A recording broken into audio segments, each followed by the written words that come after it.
മഹാത്മാഗാന്ധിയുടെ പ്രതിമയുടെ മുഖത്ത് cooling glass വയ്ക്കുകയും മാലയണിയിക്കുകയും ചെയ്ത ശേഷം അത് മൊബൈലിൽ പകർത്തി സമൂഹ മാധ്യമങ്ങളിൽ പ്രചരിപ്പിച്ച SFI പ്രവർത്തകനെതിരെ കേസെടുത്തു. ആലുവ ചൂണ്ടി ഭാരത് മാതാ ലോ കോളേജ് അവസാന വർഷ വിദ്യാർത്ഥിയും SFI യൂണിറ്റ് സെക്രട്ടറിയുമായ അദീൻ നാസറിനെതിരെയാണ് എടത്തല പോലീസ് കേസെടുത്തത്. KSU സംസ്ഥാന സെക്രട്ടറി അൽ അമീന്റെ പരാതിയെ തുടർന്നാണ് നടപടി. ഒരു മാസം മുമ്പ് തന്നെ അദീൻ നാസറിനെ യൂണിറ്റ് സെക്രട്ടറിയുടെ ചുമതലയിൽ നിന്ന് മാറ്റിയിരുന്നതായും ഈ മാസം 21-ന് നടന്ന സംഭവത്തിന്റെ വീഡിയോ ശ്രദ്ധയിൽപ്പെട്ടപ്പോൾ തന്നെ യൂണിറ്റ് ഭാരവാഹികൾ ഇടപെട്ട് പരസ്യമായി മാപ്പ് പറയിച്ചതായും SFI ആലുവ ഏരിയ കമ്മിറ്റി അറിയിച്ചു. News desk Thiruvananthapuram.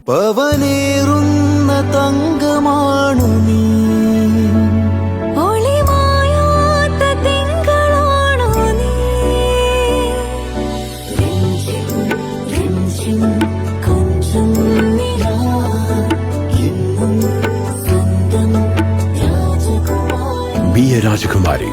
Rajakumari Gold and Diamonds, the trust of Travancore. Rajakumari.